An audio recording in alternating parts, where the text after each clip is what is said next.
Hello, everyone. This is Jeff Plante. Yeah, we have a new show today. Actually, a brand new show. It's about food trucks. It's about food trailers. It's about food carts. It's about you. You may have the dream to start in this business. You may have lots of experience that you want to share. That's what we're doing here. So please, guys, if you're around, don't hesitate to comment live to what we're going to do. Ask questions, and yeah, so you're going to help us to make this hopefully a show that we can have weekly. I hope. Lots of people told me that on Tuesday night it's probably the best day. You're working a lot on the weekends. You want to take your Monday off. I get it. So Tuesday, perfect, and you're getting ready for the end of the week and to score big time on the weekend. Today, we have a guest, and that's what we want to have every on every show, to have a new guest, new business. Each week that have a different way of seeing how to do it that can help you on different topics. So here's Jarren. How you doing? Not too bad. How are you? Good. So Jarren is from I think I have the logo here. Yeah, Culver Creek Trading Company. Nice trailer, actually. Thank you. Yeah. So you guys do. You're in Missouri. Yeah, we're in Southwest Missouri. Yep. Okay.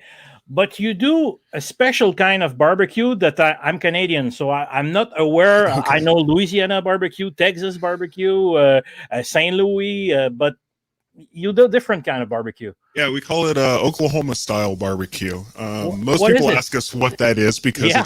it's not a regional term that's known very well. Everybody knows the Carolinas, the Kansas Cities, and the Texases, of course. Yeah. What most people think of when we think Oklahoma style barbecue is it's kind of a blending of all of it. So we do the large roast meats. You see the pulled pork. You see we do a chuck roast, so a Texas chuck roast. You see sauces, but they're not an overwhelming sticky sweet or even a vinegar-based heavy Okay. sauce like you see in a lot of barbecue. Mhm. It's kind of in the middle. They're accompanying sauces, more of that classical cuisine where you take a good quality meat and just boost it with a little extra flavor, but not anything overpowering. Still your classic heavy, big smoked meats, good vinegar with a little sweet to it. Good barbecue. So you do like all your classics, like brisket, Yes. pulled So pork. on the truck we carry 5 meats right now. We do a pulled pork, we do a smoked chuck roast, we do hot links, we do a smoked bologna, which is kind of an Oklahoma delicacy, Okay. and then we do chicken thighs, bone-in chicken thighs. So that really rounds out most of the meats that we do on the truck. Okay. Tell me, like the first question that comes to mind when I speak to people like you guys working with meat. I have a donut truck, so Okay. my losses are close to this. I make the dough every time I need to make some donuts, and if it rains, no dough. But you guys, you have to pre-cook. It's like a low and Yeah. slow, and it takes hours and hours. So you have to expect when you do an event, you have to expect. Okay, today I'm going to serve 200, something like that. How do you do that? Experience is a lot of it. Mhm. You learn as you go, but that's a very good point. And we have this conversation a lot on a couple groups that I'm with, several of the other food trucks I work with, that my goal every day is to sell out. I have Yeah. to. That is the purpose of my entire event. And it's a different world than what most people do in the food truck business. But yeah, you're exactly right. We cook meat overnight, 10 to 12 hours. I try to guess on as close as I can, not only to how many people I'm going to serve, but what they're going to buy. And there's days that, we run out of pulled pork in an hour and a half, and I have 4 other meats that we start making deals and specials and stuff on because it is a game, and it's a lot of my business is based on that gamble. And you have to rotate. Oh, Of sure. course. Yeah. When you do like a trailer, like you do, what kind of events? What do you do? Like festival? So most of our business right now, which I do some other stuff in the food industry too. So the trailer's a part-time gig. We run Fridays and Saturdays. I do a lot of lunch service, a lot of 11 to 2, 11 to 3s, those kind of days. It helps to make those guesses a little bit better. We do some large events. I work with a farmer's market here locally that we work one Tuesday night out of the month. We do a couple festivals and stuff around, but most of my business is an 11 to 2 kind of lunch hour thing on weekends. Would you when you do like multi-day events? Of course, you will cook your meat on premises. No, actually, I own a catering facility here just north of town. Okay, and we cook most of our meats overnight. That you would use as your commissary. Yes, absolutely. Okay. Yep. Okay. And then the trailer, we built the trailer out ourselves. It's pretty basic. It's a very vendorship kind of trailer. It basically is steam tables and catering containers, and a couple refrigerators. So there's not really any cooking on my truck. There's no hood vents, no fire suppression, anything like that, which makes it nice and kind of takes care of the overhead side. All of that process is done in the restaurant, and then we carry, and basically my trailer's for serving, hot hold, and taking care of that. Okay, excuse me. I see people that they say they have issue with the sound. Randy said they cannot hear you, Stephen, which is strange because I can hear you. So if there's other people on the chat, I'll write while you keep on explaining. Okay. But I can boost a little bit, but I got you fine too. So, but it cracks a little bit. Maybe okay. If you go a little bit lower, maybe. Or your bit rate, or I don't know what you're setting. Yeah, let me go look here real quick.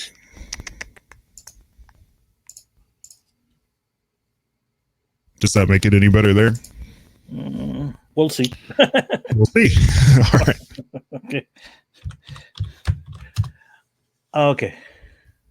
Okay. Mickey says that he can hear just fine. Excellent. Okay. Okay, Greg. Can hear us just fine also. Excellent. So okay, so what's the basic, what's the normal day for you? How do you start? Are you what's it like? You start early in the morning, I guess, or the night before, because you have to cook your meat and smoke and everything the day before, I guess. Sure. Yeah, so the night before we do a lot of our bulk meat prep. That's the pork and the beef. Those will cook 8 to 10 hours overnight, and then are in a commercial oven, and they're hot held. Basically my day starts around 5:30 or 6 a.m. Okay. My commissary kitchen's about 30 minutes out of town for me, so there's a little bit of travel time there. Any last minute groceries, fresh produce, things like that, cabbage for coleslaw, onions for some garnishment, that kind of stuff is purchased the day of. And then I spend about 3 to 4 hours just prepping and loading my truck for the day. I try to get to my spot or my area, wherever I'm heading the event, an hour before time. That gives me time to get steam tables hot and things like that. Yeah. Going, drinks cooled down, those kind of things. So pretty much I start at 5:30, and I'm cooking or prepping chicken, hot links, bologna, making beans, making coleslaws, potato salads, that kind of stuff. And then physically stocking paper goods, drink products, icing down, things like that, from 6 to about 9. And then I'm back on the road driving to my destination, trying to get set up by 11. Okay, to be ready. Would you do like the two normally on those events? Do you do like larger events like festivals, big concerts and stuff like that? I do some. We've done some 4th of July events that are relatively large. I've done some shooting tournaments here in the Midwest, some skeet shooting or sport clays type stuff that were relatively large. I don't do a lot of that, but we have done a few. So some that you would work at noon, and you would work also during the night. My longest days probably so far, I try to keep around that 6 hour, probably maximum at the most. Yeah, a lot of that is just due to the barbecue nature that I'm in. What do you mean? Well, when I'm not cooking on the truck, I have very tight guidelines of holding meat, not only for health reasons. Obviously that's a concern, you have your quality concern. But yeah, you start to have drying out issues and quality concerns just holding meat in a steam table. Okay, so you won't have like people bringing you meat from during the day. Nope, just me. That'd be nice. Okay, so does it happen often that you, of course, the weather you cannot predict, but that you take heavy losses? It's not too bad. Obviously, the weather does play into it a little bit. but I still have some control over what I take with me on a truck. So if I were to cook, 150 pounds of meat tonight, I don't necessarily have to take all that tomorrow. I do get one reheat process out of that. Yeah. So I can play it a little bit through the weekend. And then it's just understanding weather patterns and paying attention to what's going on. And, typically rain, most food trucks would tell you is kind of detrimental, and it brings you down pretty quick. Yeah. So if you're going into a weekend, Friday and Saturday are 80% thunderstorms all weekend, you just know I'm not going to sell that much, cut it down quite a bit. And you'd rather sell less than lose more, I guess is kind of how I think of it. So to the people that are listening to us that don't already own a truck or trailer, what's the first thing? Because I know for the people, I didn't present you this way, but you're having a series, you're building a series on YouTube about how to start your food truck or your mobile food business, how to price your menu and stuff like that, which is really interesting. And I'll send you guys the link after the show. But tell me, what's the first thing that comes to mind that when you want to start? What do you need to do? Actually, I'm working with a guy right now in Washington State that's trying to open kind of a seafood or a Cajun idea. And my first recommendation to him is understand food safety. I think that's the most imperative thing that a lot of people that aren't in the restaurant business just don't understand. Yeah. And it's not anything against them. You just, when you're starting a new career, you don't think of the legal side of things. But you can spend a fortune in this industry trying to build a food truck and plan a menu and do all the graphic design and pay that stuff out, and then find out you can't get licensed because you're in over your head and you're not really sure how the business side of things work. So the first thing I always recommend is, one, look into a ServSafe, look into an FSP, something like that teaches you the fundamentals of food safety and food handling. After that, talk to health departments. Food trucks are growing. It's a fun industry. It's building. It's getting crazy.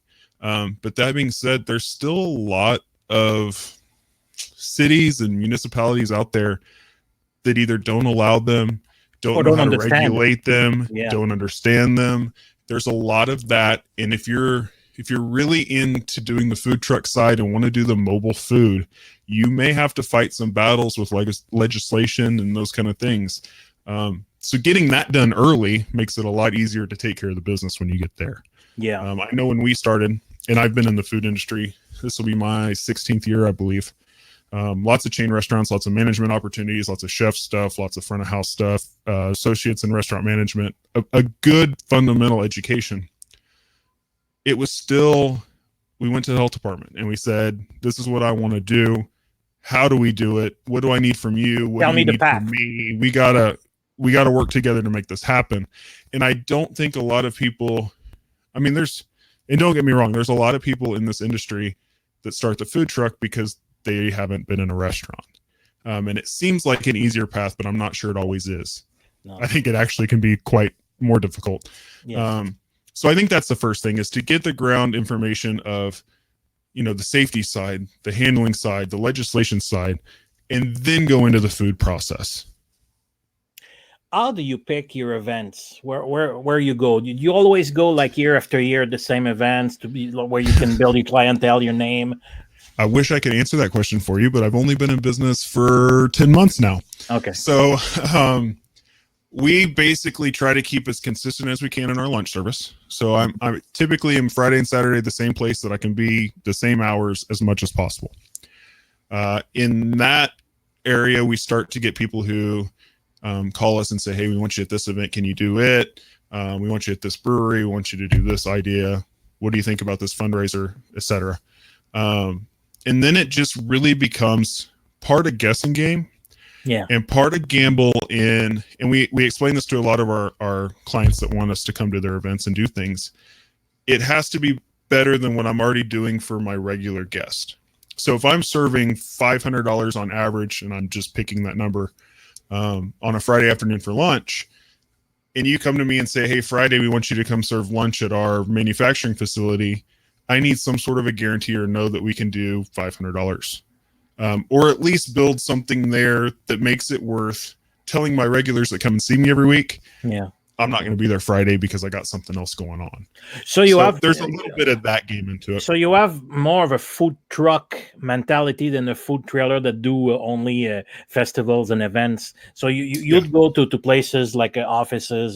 Sure. Yeah. Okay. So for us, we've been catering now, and that was my main business and still is, for almost 4 years. Okay. Which is the reason we bought the commissary kitchen and that stuff. The food truck, the commissary kitchen that I have is out of Joplin where I live, 30 minutes, like I said, about 24 miles, in a town of about 300 people. Very rural, old mining town, kind of out on the outskirts. And what we got was a lot of people wanted us to open the restaurant. Well, opening a restaurant in a town of 300 people, 30 minutes outside the metro, has its challenges. Yeah. And not really something that we wanted to dive into and try to make that work. So what the food truck allowed us to do is, once the catering stuff got stable enough for us to take our food that we like to serve, the general barbecue, the mentality that we had, and take it to the general public. Okay. So it gives me the restaurant, but I have a manipulatable restaurant that I can move around to where I want to take it. I can change the menu as I need to. The overhead's a lot less with, wait staff and things like that.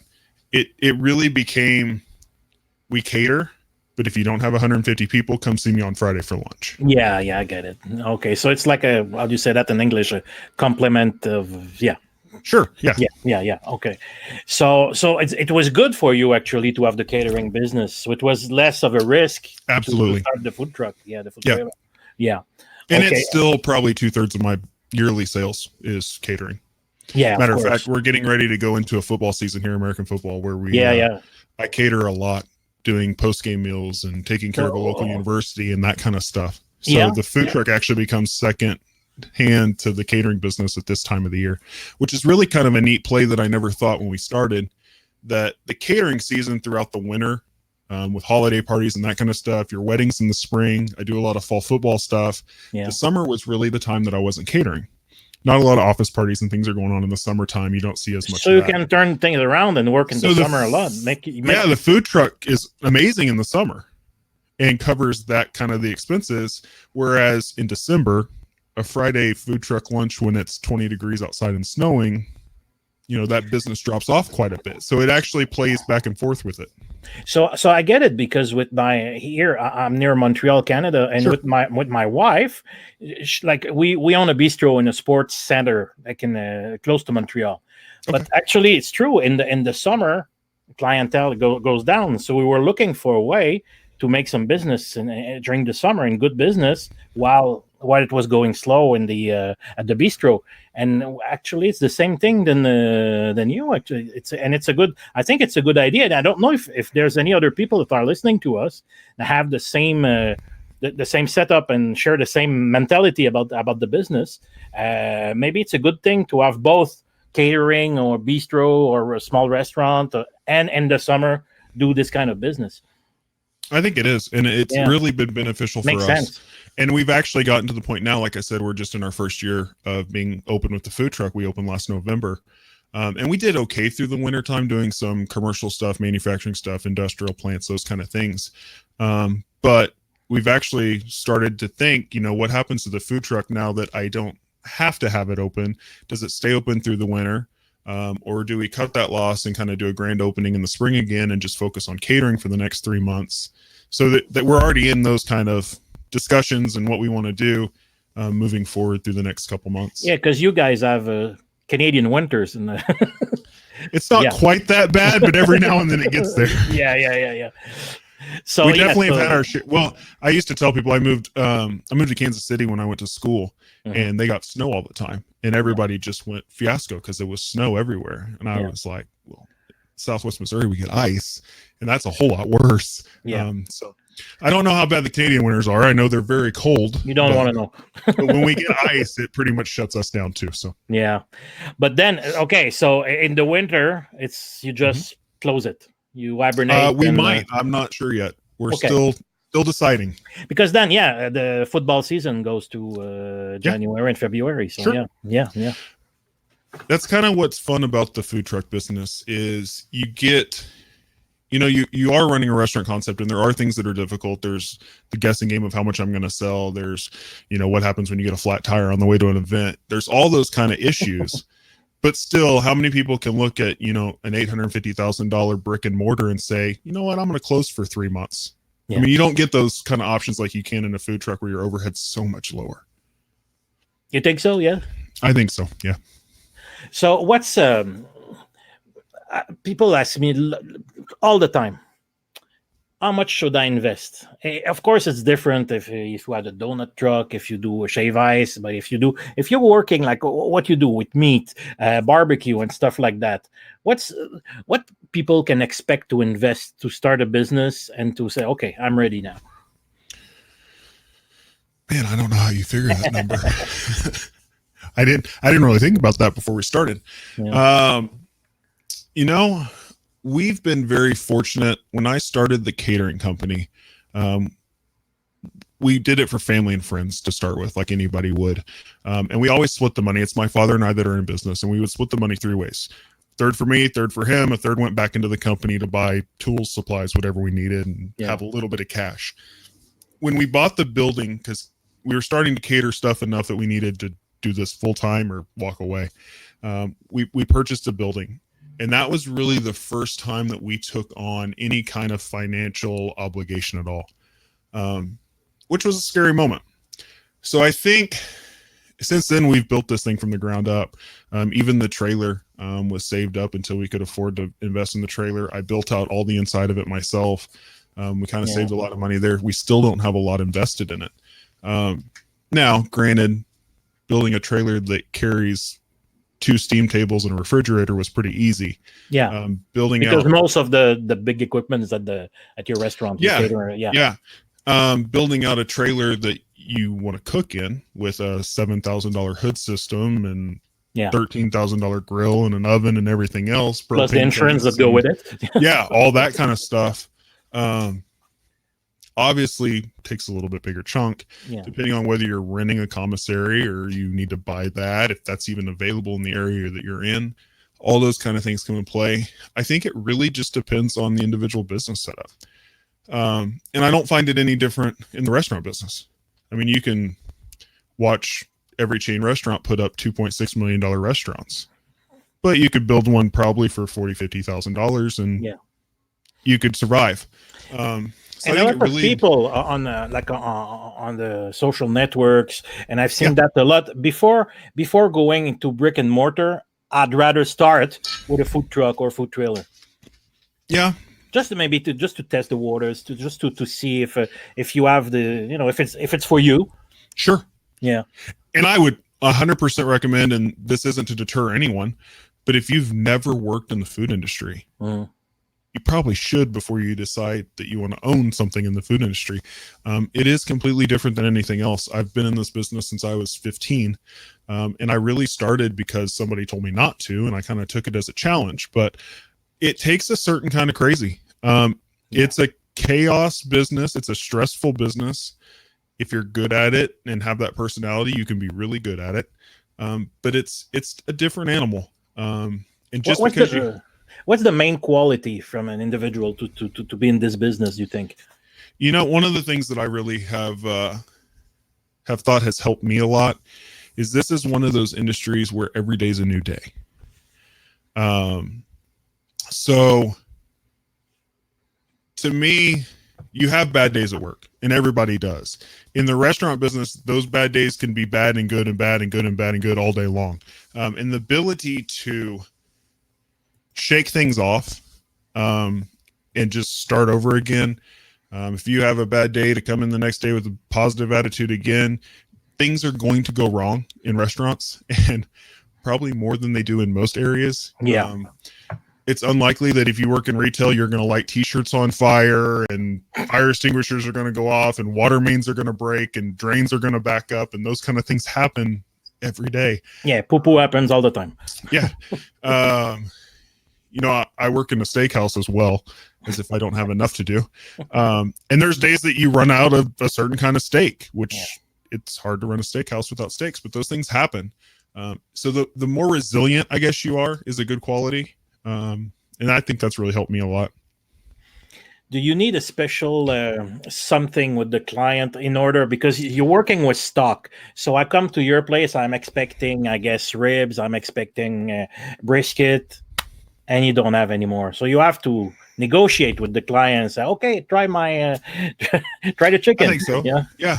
And I think that's more in small business. Yeah. And it's funny, I have a lot of people, actually, I was just talking to a gentleman a couple hours ago that asked if I ever wanted to open a restaurant. And to me, I don't. I really like the one-on-one nature of the small business and the food truck.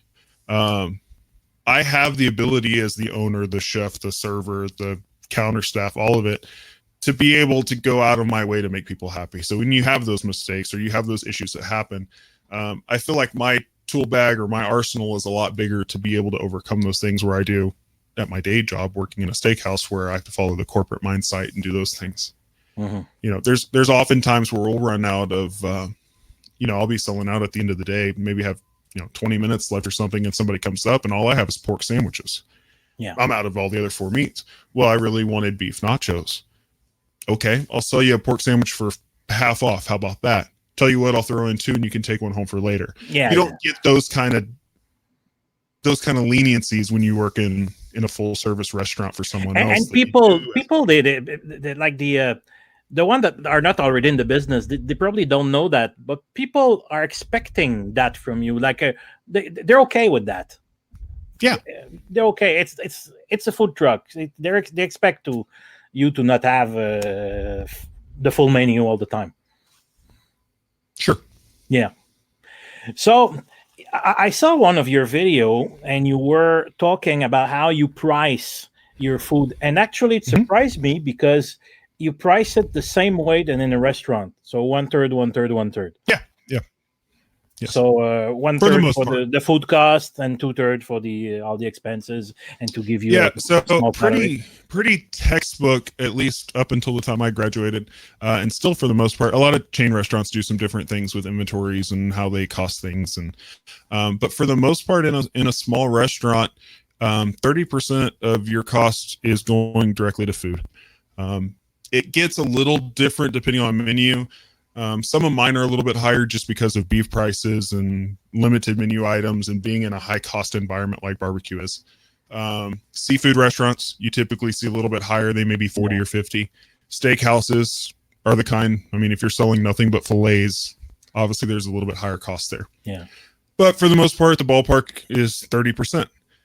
Labor is somewhere around 20, and that leaves the rest to pay for everything else, hopefully. What do you, I think a lot of people don't realize. I'm sorry to cut you off. No, it's okay. And you run into it a lot in food trucks, because you'll run into an event and they'll tell you, well, we want 10% of sales as your vendor fee. Well, 10% of sales isn't going to be profit. There's no way in this industry. Even if you look at the major restaurant concepts that are out there, they're turning a 2-3% profit, maybe, and those are for good quarters. So there's a difference between 10% of profit and 10% of sales. And this truly is and always has been a nickel and dime industry. Yeah. It just takes a lot of overhead to produce what we do. And you run into those issues as a business owner and trying to explain that to people that, I don't make 10%, so I'm not going to give you 10%. Nah, I get it. Would you sometimes use like to bring people, because of course you have to be competitive. There's other vendors, there's other food truck and trailers, so you have to differentiate what you're doing. How would you do it? Would you put like raise your price, put your price a little bit down, have a loss leader? How would you negotiate that? So, wow, loss leader, that's a term I haven't heard in a while. So for us, we do a couple things. When I first started the food truck idea, my sister was one of those that went to a lot of events and did a lot of festivals and things like that. And she had a couple of complaints that when you went to a food truck event or a festival, you went to 4 or 5 food trucks. You stood in line for 20 minutes at each one. You got a side here, some kind of specialty drink there, a sandwich here. By the time you sat down, you spent $40 and everything was cold. Yeah. So when we started the food truck, we decided we're going to be the one-stop shop. When you come to my truck, you get whatever your meal is, a nacho, potatoes, sandwiches, baskets, whatever it may be, automatically comes with a side, automatically comes with a drink. We do add-on sides and drinks at a ridiculously cheap price. I don't want you to have to come see me and still go see somebody else. Yeah. So that's one thing that really sets us above. The other thing is, and we get into this a lot in the area, there's probably... So you're, excuse me, you always sell a combo. Always. Always. Yep. Okay. Everything comes together. Including the drink. Yep. Okay. Which is a canned soda or a bottle of water. Okay. The other thing that sets us apart, and there's probably 3 or 4 other barbecue trucks in our area that serve your standard, like you said, the Kansas City, the Memphis, the brisket sandwich, the Carolina pulled pork, the half slab of ribs, those kind of things, which we don't knock at all. But what I do, and people who are on our Facebook page or go check us out, you'll see a lot of imagery. I do pretty big, pretty extensive sandwiches. We do a lot of flavor. So our main sellers right now, I've got a ranch house sandwich that's it's a bone-in chicken thigh that we pulled the bone out of. So a full chicken thigh sandwich with crispy onion straws, a pepper jack cheese sauce, our house-made barbecue sauce, all on a giant onion Kaiser roll. You don't find that at another barbecue place. That's it, yeah. And I actually just got in a conversation with an event vendor that said, we don't want to double up barbecue trucks. If you bring me, you're probably not doubling up what I do. There may be 2 barbecue trucks, don't get me wrong, but I guarantee you my menu is completely different from what they're serving. Mm-hmm. And it's just, so we've tried to go, I have a classically trained French-American college degree in culinary cooking. And I try to use those fundamentals in the barbecue world to create things that people haven't seen before. So how do you handle the competition? Because sometimes you have other barbecue trucks, like you just said. We welcome it. I love competition. And I don't say that in a corny way. No, not even in like a competitive way. Uh-huh. I like the fact that this industry is progressing the way that it is. I'm never scared to pull up into another place with other barbecue trucks. I'm never scared to show up with 27 other trucks. I think it helps. The more variety, the more stuff that's out there, the more the general public gets a taste of food trucks. Mm. And I think, and still today, I think there are hundreds of people that drive past my trailer every day that think I'm not eating food from a trailer. It's just an uncomfortable feeling. And I understand. Really? I think so. Yeah. And I think that's getting better day by day just because it's becoming so more of a regular thing. Do you mean that on the street of the city or when you're at an event? Because when you're at an event, there's no choice. There's no other choice. There's no restaurant. Sure. I think it's a little bit of both. I think it's more on the street. Okay. So in your neighborhood, they would allow you to sell on the street, which they don't. They do not here. Oh, okay. But we do a lot of parking lot stuff. Okay. So for instance, like my Friday spot is in a parking lot just off of one of the main streets. Okay. So you can. So yes, you can sell to the general public. You just can't be on the public street. Okay, I get it. So there's always cities and legalists. Yeah. Okay. And would you do like most of your business this way, or yes? Yep. Okay. So most of it I do that way. Yep. So what is your business exactly? Like how many days a week would you work on your food truck? So the food truck is 2 days a week right now. Through most of the winter, we ran 4. We did a Monday, Tuesday, Thursday, Friday. Once the weather got better, April or May, we went to just a Friday and Saturday and extended hours. So I did 11 to 2 throughout the winter. And then when we changed, I basically took 4 days of doing 11 to 2 and turned them into 2 days doing 11 to 7. So obviously more general public out in the summer, school's out, people at the parks, sports stuff going on, all that. So we kind of moved it to get more general public on Saturdays than doing just the working lunch Monday, Tuesday, Thursday, Friday. So Mark is asking, do you have a truck or trailer?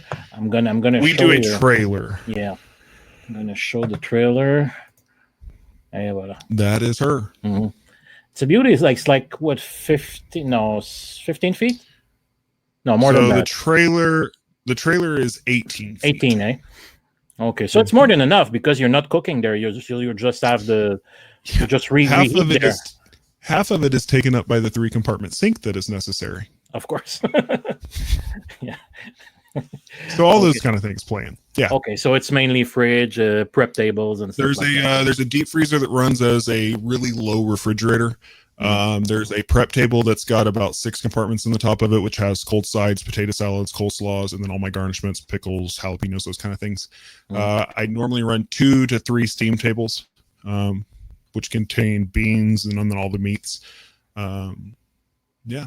And then I carry 2 catering transport containers, which will keep backups warm for anywhere from 4 to 8 hours. So you won't carry like a refrigerated trailer No, side. no. There's no need yet. No, it's all inside. Yeah. Okay. And the refrigerators can run while driving. Everything Yeah. else comes on once we get stopped. You told me the other time when you do events, you don't go too far from where you are because I don't. where you are, like you're in the border of 2 states. I am. Yeah. Yeah. So you need so there's a different couple permits. reasons. And, yeah. Yeah. There's a couple reasons. That was kind of a fun video that I think was eye opening to a lot of people. So one being that I don't cook on the truck limits me a lot. Just Why because that? the time that I'm traveling is time that I'm holding food. So as soon as I load hot boxes, I start counting. And food has to stay at temperature. And it's just too much of a risk to say, hey, I'm going to drive 2 hours, knowing that very well in 2 hours, I may show up and only have 2 hours that I can serve. Yeah. It's a logistical nightmare that I'm not saying couldn't be done, but I just have no reason to do it right now. But yes, as you said, so Joplin is a metro of about 58,000 people. With quite a few suburbs around it. So the working daytime population grows to about 20 or 250,000. We are 8 miles from the Oklahoma border and probably 20-ish from the Arkansas border. Okay. The south side of Joplin, the metro area, is on a county line. So every county I'm in, every city I'm in that has a city health department, there's a state retail license. So if I go to Kansas, I have a state, I have a county, another city. So it just starts to add up, and it's nothing different from other people. I've got a buddy in Kansas City that runs 2 food trucks. And the Kansas City metro is made up of 18 different suburbs that all have a health department. So he carries a lot of health permits. So for us, it goes back to that. I could go to Newton County, I could go to Oklahoma, but if I'm already doing it on Friday and making the money and I know what I'm going to sell and I'm covering my cost and I'm doing what I need to do, why invest the extra money to extend the business? Sorry. And for a while, you saw it a lot. Probably 10 years ago, there was kind of a restaurant bubble where restaurants just grew and built and franchised. I know Quiznos is one of the big ones that finally collapsed because they just overextended so much that you weren't making profits anymore. There's so much you can do it. People would have 1, 2, 3, 4 different restaurants in order to make a salary. Sure. Yeah. And I think it's obviously not that scale. I'm not building multi-million-dollar restaurants across the entire United States and North America. But if I can make money and cover my bottom line and I'm doing well at the 2 locations I have, why would I move them and take on the gamble and do it again? Now, that's not to say there's not expansion room, and that's always a goal, but there's a point where you get overextended, I think. Where do you see yourself in 1 year, 2 years, 5 years from now? I don't know. I'm not sure yet. You're still learning. I think the catering company will always be there. I like the catering a lot. And I tell people I really like catering a lot that I never thought I would. And I never worked commercially in catering at all. But what I like about it is it's easy in the restaurant business to serve the same menu every day to the same people. And eventually it gets very monotonous. Catering, and our catering service is not just barbecue. We do anything you want to do. I've done Caribbean weddings, Italian weddings. I had a young lady bring me her grandmother's recipes that we scaled up for 300 people. We will literally, if you dream it, we'll try it. So it keeps the creativity and the freshness there where we can, have fun. Every day's a new day. Every day's a new challenge. And I like that side of it. So I think it'll always be there and probably always be the flagship. The trailer, I think the trailer will only grow. It's done very well for the last 10 months.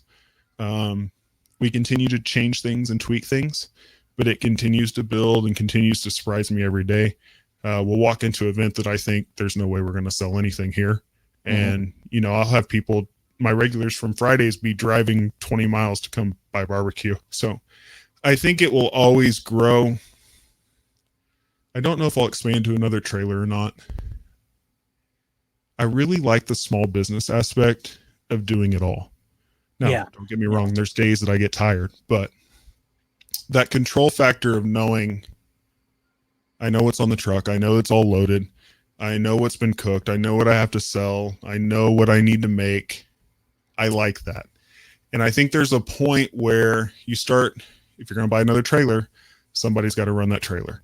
Somebody's got to drive that trailer. You have another insurance liability. You have another employee that I got to babysit and watch.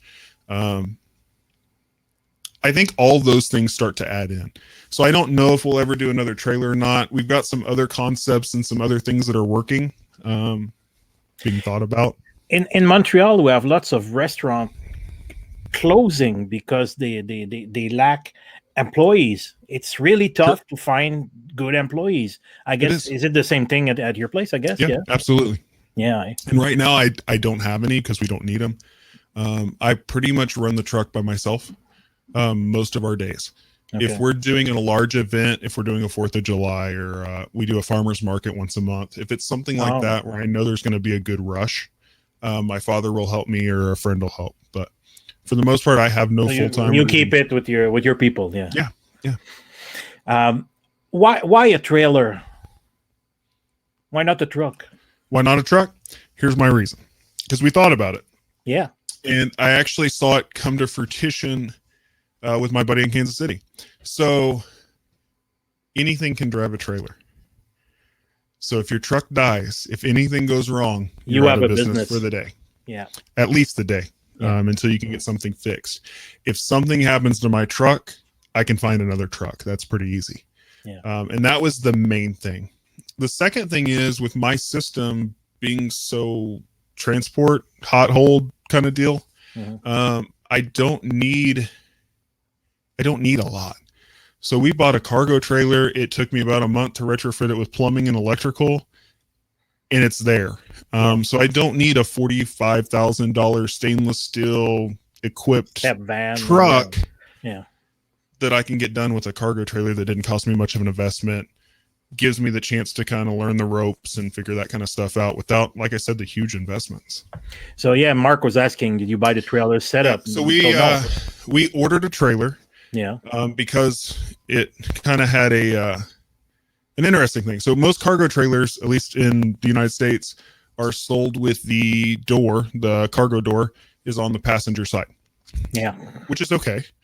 We wanted a window put in. So the window normally goes on the passenger side for curb service. And that's how most food trucks are built. Well, I didn't want both doors on the same side. So I had a trailer manufactured for us, which took 5 months, 6 months, to put the cargo door, the RV style door, on the driver's side and the window in on the passenger side. After we got that in, we built out the entire inside. So I put the floor in it. We painted all the walls with an acrylic paint so it's easily cleanable. I put all the plumbing in. We built the cabinets for the sinks, put all the sinks in, wired all the electrical. All that was done by us. And then we took it to a graphic shop to do the graphics. Okay. But that's pretty much all that's in it. You said 3 sinks, but in many states it's 4. We actually have 4. Yeah. 3 compartment sink. It rolls off the tongue. Okay. But we still have a hand sink as well. Yeah. No, because it's every health department have their own their own way of seeing things. Yeah. So where did you buy your trailer? Like the shell? Came from a trailer manufacturer in Arkansas. In Arkansas. It's a covered wagon model. It's extra height. My father is 6'5", so we went ahead and bought the extra height trailer. Yeah. But it's a covered wagon, 18-foot cargo trailer with a ramp door. Any AC? We just added it in July. It does not help. So over the winter, everything was fine, obviously, except for humidity. Yeah. So when you're running steam tables in a closed environment and it's 20 degrees outside, the windows fog really bad, which was its own nightmare. Once summer hit, it was okay. we have ventilation and some fans and stuff, and it was fine. When in Missouri, which I don't know if you're familiar with the weather here, it got up to heat indexes of 108 in the middle of July. With steam tables running, that makes it about 125. So we finally broke down after a large event and invested in an air conditioner that I installed myself. It does well at keeping the trailer the same temperature as outside. And that's about it. So on a 90-degree day, it's 90 degrees in the trailer. But oh, really? And there's no other way, so you're going to need an AC. No, that's with the AC. Oh, really? Yeah. Okay. It's kitchen. It's hot. Yeah. Can't stand the heat. Get out of the kitchen, right? Isn't that what they all say? Mark is asking, you already answered it, but for the people, like the new people that came, you have a brick and mortar or just a place you cook all your food? So when we say brick and mortar, do you have, I know you do catering, but is it like also like a restaurant? So I bought a diner. Okay. The diner's in Alba for those that are on the Facebook that know where we are. It was a diner that has been open forever. The original building was built in 1908. It's a 100-foot deep by 20-foot wide building. Has a walk-in cooler in it that they've added years later, and then kind of an offset kitchen that they've built into it.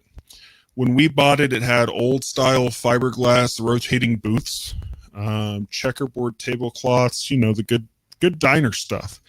And we were thinking, what the heck am I going to do with a diner? It's not the business I ever wanted to be in. Why not? So we, I don't know. That's just not my style. Yeah. So we got rid of all that, sold off what we could, scrapped the rest, and basically had this empty shell of an old tin ceiling brick building and thought, you could throw a heck of a party in this place. Yeah. So we opened it up and use it as an event center. It's a really kind of cool looking place. I don't know. Yeah, is there because I can share a screen? Yeah. So if you go, I guess I could share a screen too, can't I? Or is it just you? No, I think it's just me. Okay. If you go on Facebook to the Alba, ALBA Carriage House. Okay. You will find my building. Okay. I have a share screen button, but I'm not sure what would happen if I click it, so I'm not going to. Carriage House Vineyard? No. Should be the Alba Carriage House. Carriage House Ministry. Here, how about this? I can message it to you. Oh, yeah, good idea. Okay. There you go. I'm gonna okay. Okay, I got it. Yeah, and I'm gonna share the screen with you guys. And if you go to the photos, there should be all kinds of pictures inside and outside and past events. Okay, so this is your share screen. Okay, this one here. There we go.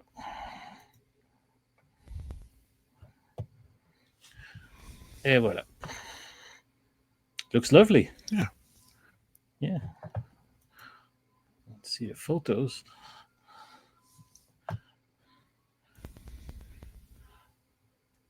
Oh, wow. Yeah, there. Now you can see the inside. So it's a pretty nice little place, little diamond in the rough, as they say. Yeah. But we can rent that out for about 50 people is where it starts to get a little crowded. And that's a holiday party from 2 years ago. But, if you've got a group of 20 or 30 people that are looking for a quiet place to do some kind of a dinner, it works out really well. Mm-hmm. So what kind of food? Oh, nice car. What kind of food we do all kinds of stuff. We've done steak dinners. I've done a lot of holiday buffets with smoked turkeys or hams, those kind of things. Mm-hmm. It's really beautiful. Really anything. Yeah. So you can cater to like what, 100 something, 200? Catering wise, I mean, in the restaurant. At the restaurant, we can do about 50 max. Oh, That's 50. Where it okay. starts to get pretty crowded, pretty loud, with tile floors and tin ceilings. Yeah, you get a lot of people in there. It starts to get a little rambunctious, but. And Ebony was asking, how do you survive in the winter? We started in the winter last year, so I think kind of the grand opening and the buzz kept us going pretty well. If I was mean, giving it, she's probably talking specifically about your food yeah, trailer. yeah. I think if I was giving advice to somebody who's doing a food truck in the winter, look for guaranteed type things, which I mean industrial parks, manufacturing facilities. We have a lot of call center type stuff here, customer service call centers. Like you'd go there like once a week or something like that? Yeah. Get in touch with them and say, hey, first Friday of every month, I'm going to come serve lunch in your parking lot. Yeah. Somewhere that has, hundreds of employees that may not have, an area around them to go eat. And normally, what's a typical phone call? How do you do it? Like you call the manager and Sure. Yeah. A lot of times what we'll do is we'll make it just a public post on Facebook that says, hey, we're looking for some new locations. Yeah. If somebody wants to talk about their work. So the employee put pressure on their boss. Absolutely. Yeah, that makes sense. Yeah. I know I have my buddy in Kansas City does a lot of hospitals. He works with Children's Mercy a lot, where the nurses may not have, 10 minutes to drive somewhere to go eat lunch, but could run out. And food in the hospital, it's terrible. Yeah. Or they eat it every day, and it's the same thing every day. Yeah. So I know he does really well with that kind of stuff. So I think you have to adapt it. You need to think of who has to eat, who doesn't have time to eat, and where does that fit the relationship of both you and that employer. Mm-hmm. And what's the minimum? You say call center and places like that. What's the minimum you have in your head of the size of the business? 50 employee, 100 I think employee? That depends on whatever your break-even point is. Okay. A typical lunch day, I'm trying to serve 50 to 75 people. That's pretty small for most. So at 50, you're starting to be happy. Yeah, I'm doing well. Yeah, you're doing okay. Okay. And 50 is a decent number to obtain. I mean, it's not that's not complicated. Hard. Yeah. And I think that number will grow over time. We could probably I could do 50 people an hour out of the truck. That's booking. That's a lot. But I've done it. We did a 4th of July here with the city, and there was probably 8 trucks for a 10,000 people event. Mm-hmm. And we did about 50 to 60 an hour. That's a meal a minute. And that's pretty cruising. I don't know that I'd ever get more than that. So if you're talking, a 3 or 4 hour lunch, 150 to 200 people, that's max. Would you say, like in my donut business, speed is the name of the game? Like everything is speed. You have to work and you have to serve the people because they all come at the same time, and you have to serve them fast. I think so. But I come from a chain restaurant mentality where speed's always important. Yeah. And I think that's been ingrained into me. There's times, actually, it was kind of funny when we did the 4th of July event here in town. We were the only truck without a line, and it bothered me for a while. Until I realized nobody else could serve in under a minute. You were just too efficient. Yeah. Well, I do barbecue. So it's already made. I'm just putting it on a bun and serving it out the window, where other guys are short cooking, cooking burgers and deep frying fries and all those things that have 4 and 5 and 6 minute cook times. I don't have any of that. So for me to turn out a box in a minute and a half, 2 minutes. At 50 an hour, at 50, it's 1 minute per serving. It's not much. You're working fast. No, that's fast. That's fast. Yeah. Plus the handling the money and everything. That's fast. Yeah. That was with 2 people. So one guy assembling, one person taking money and reading tickets in. Yeah. But still, that's pretty quick. So that's why you would stay like within your boundaries with the family, because it's really hard to find the people that can understand, like work fast with the money, work fast with the food, because otherwise it's lying that you're going to lose, and then you have a certain amount of time that they have like an hour break, and you have to serve them during this hour break. And not only that, but I mean, in our trailer, 16 foot sounds like a lot, but when you start putting refrigerators and tables in, if you put 3 people in my trailer, it's crowded, and I'm not sure it helps you in efficiency. Mm-hmm. If one person's doing the meat and sandwiches, one person's taking care of money orders and sides, you get a pretty good flow in there where you're not going to move any faster by adding other bodies in. So for us, 2 people in the truck works. I was about to buy a food trailer actually not long ago, The basic thing, doing hot dogs and burgers and stuff like that. And before I'd buy the trailer, I asked the guy, okay, can I watch you work when you do events, like just to see the flow Yeah. and how you. And I learned one thing that it was so obvious, but I didn't even know. He was making burgers, but he wouldn't put any mustard, any relish, any ketchup, nothing. People would put it on the side. So this way it would be 3 times faster and you'd make no errors. Well, yeah, you don't have to stop and read tickets and figure out what goes on what next. Yeah. Do, Streamline it. do you do this? Like, do people I don't their have side or you? I don't have a lot that is customizable, I guess. Mhm. So I carry 2 different sauces. They're on specific items of what they are. For instance, we have kind of a smoky Texas-y sauce. It goes on a beef sandwich with hot links and peppers. So they go together. We always put extra stuff on the side so people don't have to ask for it. Okay. But I don't have a lot of condiment type things. So it's not an issue for you. Yeah, it's not For the really people for that are us. listening to us, it can become really an issue. Yeah. And try to do that, you'll serve 2-3 times more people. I think anything you can do in To 2 speed different up the phases. process. One, think about every single second of making every item on your truck. And I think a lot of people don't think about that. You build a menu, you think, hey, this would be nice to serve. Let's put it out. Not thinking, well, where am I going to put all these ingredients? How are they going to come together? That side of the logistics, I think, gets missed a lot. And then after that, think about literally, how do we serve this and what can I do to make it faster? We used to talk, and I worked for Ruby Tuesday for years. And everything was, if you have to take more than 2 steps to grab it, it's in the wrong place. And I don't think a lot of people think about that, which that's restaurant mentality. And that's why I say, again, if you've never worked in the industry, it may be worth taking 3 months to go work somewhere and figure it out, because you learn those things really quick. But you seen the movie, the founder, okay, forget about the food itself, about McDonald's, but the way they studied how everything is placed, and they would draw it on the floor, and just to see the flow, how you're gonna work. Okay, now you have to reach too far. When you're in a small place like a food trailer or a food truck, you have to think about everything, the salt, where it's placed, everything.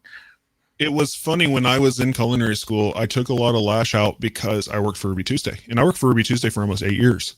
And people would say, why would you go to culinary school and do all this and be the restaurant manager and go through the chef programs and work for Ruby Tuesday? But if you really want to see how efficient business can be and how good food to can Ruby get, Tuesday. work for a chain restaurant. Yeah. They spend millions and millions of dollars just trying to figure out how to be faster, better, fresher. That's what they do. Now, it's not always the best quality food. It's always not the most creative, whatever. But if you want to know how to control labor, cut cost, make things faster, work with less employees, set up menu designs, chain restaurants do that. That's where that comes from. So that could be a good recommendation if you want to start your food truck or food trailer business. Go to work on one of these chain at least a few months, so 6 months to a year, and learn the efficiency. Yeah, you're right. Or at least go watch other people do it. I try to support as many friends as I can. It's always funny in this business that we're always working at the same times. But I love going to events and watching other people work. You may learn something that they're doing that might be better. And I think a lot of people, and that's why I say a lot of people get that competitive, I don't want another barbecue truck in my town. I do. I want to go see what they're doing. They're doing something right and they're doing something wrong. If I can watch them for a while, I want to figure out what those are. When you sell out, you probably were thinking the same way. When you sell out, you'd go to the other truck, the other guy that does barbecue or even ice cream or something different. And you talk to them, you'll study them, how they work, how efficient they are, what kind of publicity they do, what kind of, how they interact with people. And it's important. I think it's the key to learn the business. And it's a kind of business, restaurant business, where you learn every day. Yeah, absolutely. And nobody got to where they are today by not working for someone else and by not watching someone else. Yeah. I didn't learn the things that I know and the things that I'm trying to share with people that that I didn't learn from school or by working in a Ruby Tuesday or a Longhorn or a Red Lobster, all these places that I've built my career around. You take pieces from each one of those, and that's what gives you where you are today. Whether it's a food truck, and I've worked in fast food, I've worked in drive-through service, catering, set down, fine dining, they all have something to offer, even a food truck person. Yeah. Yeah. So how do you study? You study so the other people, like would you go to event to? It's I don't think it's spying. It's just learning from the your colleagues. And Yeah. what have you learned from the other colleagues that you wouldn't know in your catering or your restaurant business, specifically in this field? I don't know. I didn't know you were going to ask me for a specific. I don't know. Because it's a different business. It is. Yeah,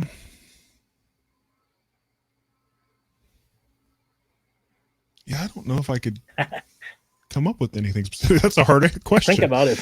I'm always watching stuff. I'm always taking pictures, always looking at menus. Mm-hmm. Well, for instance, and this isn't maybe the answer to your question, but it's something on my mind right now. So it seems like I've always been, this is my conspiracy theory, and it happens to do with restaurants, that the industry itself forces trends. I think we do it a lot. The pomegranate phase that happened probably 6 years ago, I think, was an industry forced trend.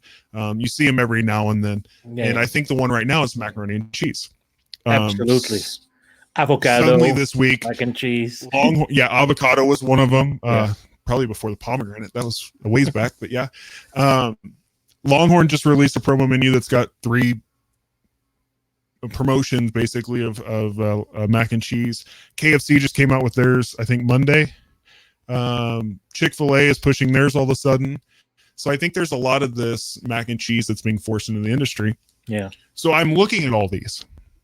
And again, we're looking at chain fast food restaurants, but I'm still watching what they're doing and how they're doing it. And we've already started talking, are we going to do a mac and cheese and play in the trend, which I probably will. And then I start thinking, I'm watching every single one that they produce and trying to find out where my niche is that's going to be completely different. And I can't tell you what my thought process on that because some of them may actually come to fruition. But so it's going to be a smoked mac and cheese. It could be, yeah. And I haven't decided if I want to do an entree or not. What kind of cheese am I using? Yeah, it may very well not be the cheddar yellow cheese sauce. Mm-hmm. What kind of toppings are we going to do with it? Are we going to do meat with it, or are we going to do something crazy? But that's one of those things where if I'm going to an event right now and somebody's serving mac and cheese, I'm going to see what they're doing. How are they serving it? How are they keeping it hot? How are they keeping the noodles from overcooking? What are they putting in theirs? What are they charging for it? All those kind of things are going to play into what I decide to do on a menu here in the next month or so. But you know why it's trendy. And I think Greg has the answer. It is. Well, it can high margin, be. Good profit. It can be. There's a good chance that when it's put on my truck, it will not be a high margin because it will probably have something crazy in it. It will probably have meat in it, which obviously ruins the profit margin, especially if it's beef. I'll probably overload it with cheese because that's what I do. And dairy is obviously one of your major 3 cost. Anything like that. So I'm probably going to ruin everything about the high margin, but it will be the most amazing mac and cheese that's ever been sold out of a barbecue food truck in Missouri. I can guarantee you that. So you have a good commentary there from Joseph. Joseph, you're far too kind, brother. Far too kind. Joseph's another one, very same mentality as me, and we worked together for several years with another chain concept.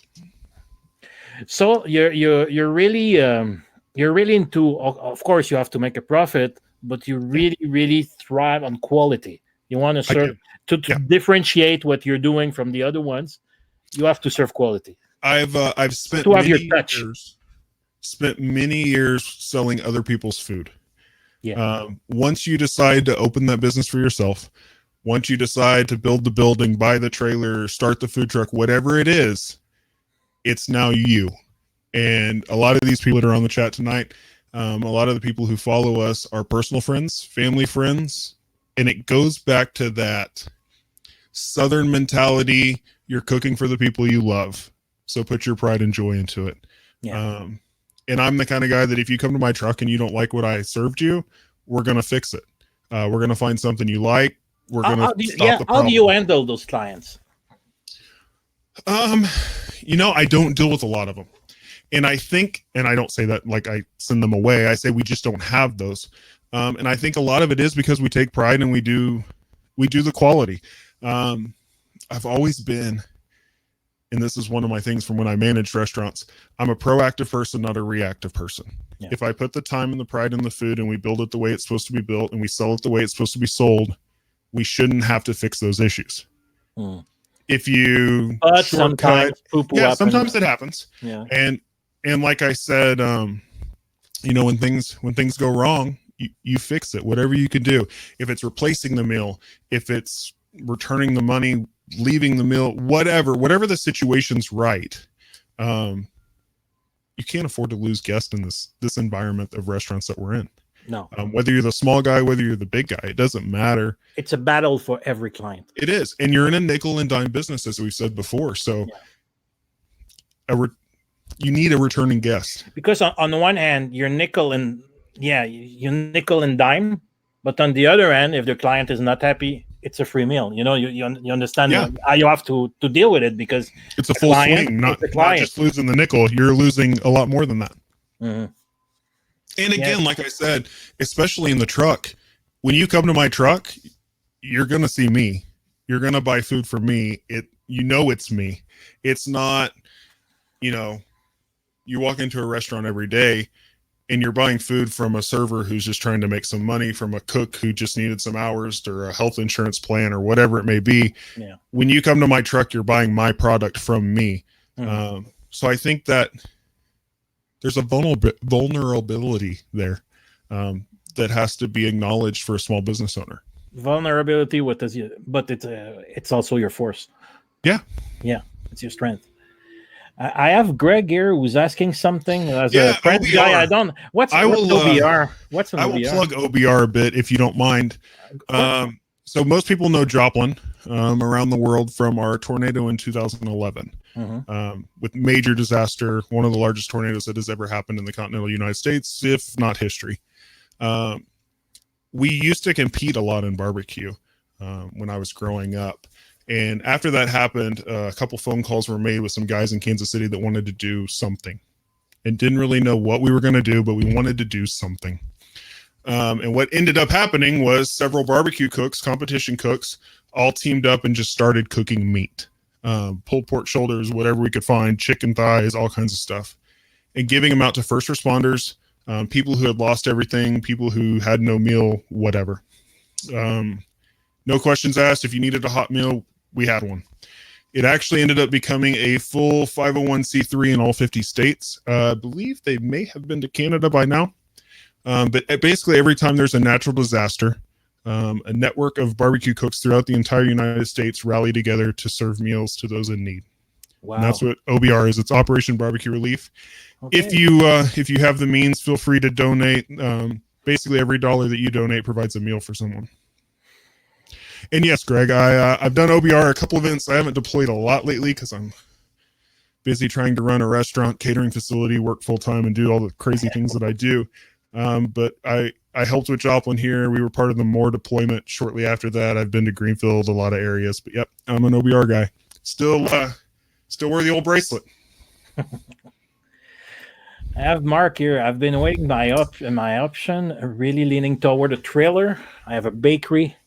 What are your thoughts? All right. So you have a bakery, I'm assuming, by that is up and running. I don't know. Can we talk to Mark? Just by comments? We have to wait, kind of delay. So there's two trains of thoughts. Yeah. Okay. So I've talked to a couple people that have had this idea. Personally, and this is completely my own opinion, and I'm not a baker or anything like that. I don't run a bakery at all.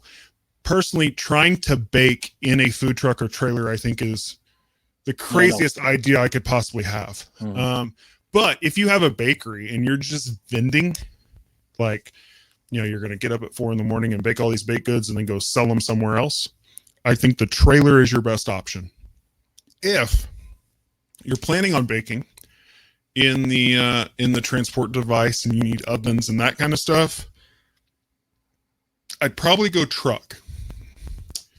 And I think it's easier to do trucks if you have to have propane, liquid petroleum, natural gas, whatever we're using. Because if you're running a double deck true bakery oven in a trailer, I don't think you could possibly carry enough generators to run all that. Oh. And that would not bake in the trailer. There it is. Yeah. So yeah, I'd go trailer. There's no reason to buy the truck. You don't need hoods. You don't need fire suppression. You need a couple sinks and some tables to work out of. Unless, because that's what I was doing, because before I had my the cafe here, the bistro, I had a bakery. So, but to keep the brand on the road and in the area doing events, I'd cook donuts, because donuts are easy to make on the premise, and you have the smell and everything. Yeah. So then it can make sense. But to make bread and everything, you don't want to do that. Showcase. You don't want to do that. Oh, he wants a showcase. I think you could still do that in a trailer. You may need to find somebody that could do the trailer for you. You may need something customized in that area. But I don't see why you couldn't. I've seen a lot of trailers that have been built out just as much as food trucks are, with lights and display boards and shelves and coolers in the side of them and all kinds. I mean, you can do, there's no difference in the shell of a truck and the shell of a trailer. The only difference is if you're driving or not. And the reason I say to do a truck, if you have to have propane and all those things, if you put 200-pound tanks of propane on the back of a trailer, that has to be counterweighted somehow in the front. Where a truck, you've got some balance with the engine and some other components that are going to keep that better. So unless, and there's sometimes I'd rather have propane on a trailer too, but you're going to have to talk with somebody that does that side of it. But if you're just vending out of it and you don't need that much equipment, we're talking about some tables. I don't know why you couldn't cut a showcase into the front with some kind of awning that overhung it to protect it while you're driving. I think it could be done. A showcase, and you can have a refrigerated if you want to have pastries and stuff like that. You see that many times, and because I have a Facebook group where you can they have like ads to buy and sell food trucks and food trailers, and you have lots of those Chinese trucks and trailer, mainly trailers, because those trucks you cannot put on the road in America, but those trailers that are really, really beautiful, because they do that in China and in Middle East and in places like that. They would sell pastries and those kind of trailers with you'd have a big awning and it's refrigerated and I couldn't believe that you couldn't take a trailer. This is gonna be crazy, but I have some crazy thoughts because I'm that kind of person. That you couldn't take a trailer and underneath your support for your window or your awning, replacing that bottom piece of aluminum and plywood or whatever your trailer's made out of glass with a Lexan, kind of a plexi, and putting your showcase behind it, and probably would work great. Absolutely. But I think again, that's if you're not a welder, fabricator, machinist, talk to somebody that does that, and I'm sure that could be done. But I would say trailer. I'm dialing pastry trailer because I saw many of these on the internet. Actually, something. Here you go. You might be the only person that has it easier than the barbecue guy. Selling bakery goods out of a trailer. Yeah. Maybe that's my next future. No. Yeah. I'm not. I already have to get up at 5. I can't get up at 3 and bake. No, it's going to be crazy. So I think it's a good idea, but try the. If I were you, I'd try the Donut Avenue. Because you can have like something, I don't know. My problem, if I did the Donut Avenue, I would just eat all the donuts. It's hard enough not eating all the barbecue. And you have something like this here. Yeah. Yeah. You got it. Or a trailer. You'd see that's it. Something like this. And you can make it. I know in China they will make them.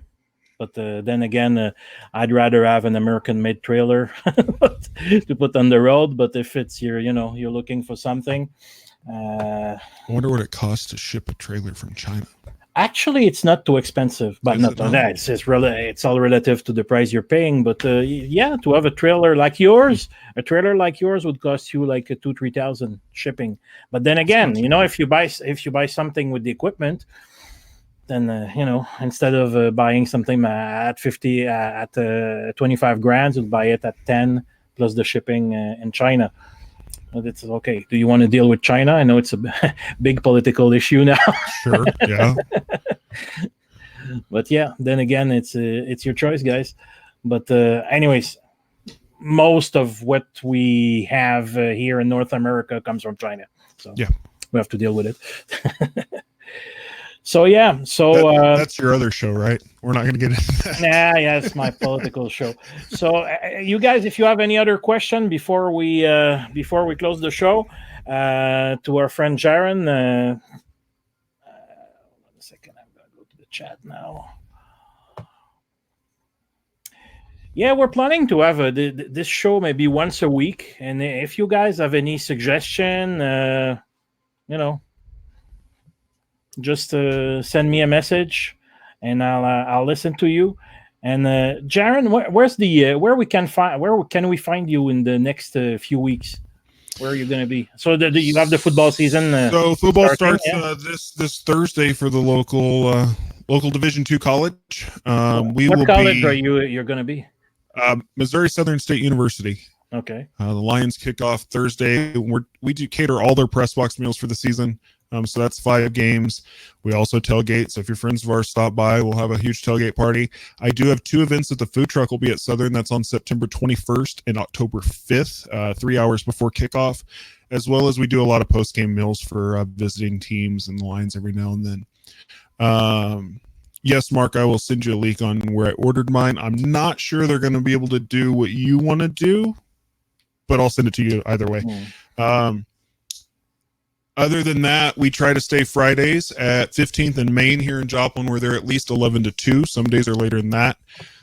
Every Friday that Joplin High School here local has a home game, will be open until 7 p.m. at that spot. So 11 to 7 on all home game dates for the high school. Most Saturdays that we're not at Lion football, we will also be at 15th and Main, and those are from 11 to 3 at least, if not longer.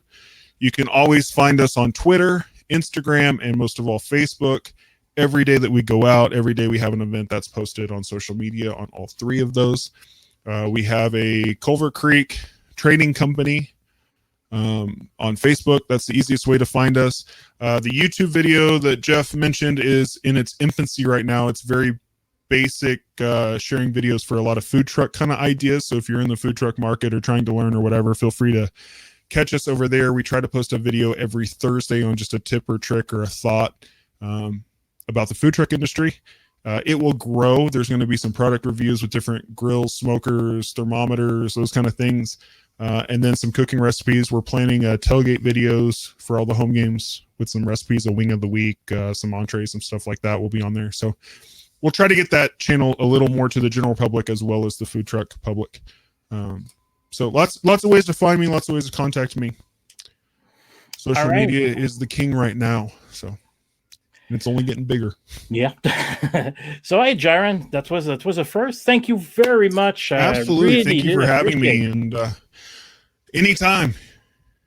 All right. And you guys, especially Mark and Greg, if you want to have a look, the page I was talking about was this one. It's called Food Truck Concession Trailers Food Cart for Sale. That's actually a nice one, a coffee coffee truck. Go there. I'm the owner of this group, and there's a lot of posting there. A lot of people, you can ask for exactly what you want. I know I have a lot of people from China, from South America, actually, lots of trailer they build in Mexico, and of course lots in the US. And hope you guys can find what you're looking for. And Jarren, thanks again, and Absolutely. All of you guys, thank you, and you have a good night. See you later. Thanks. Bye-bye.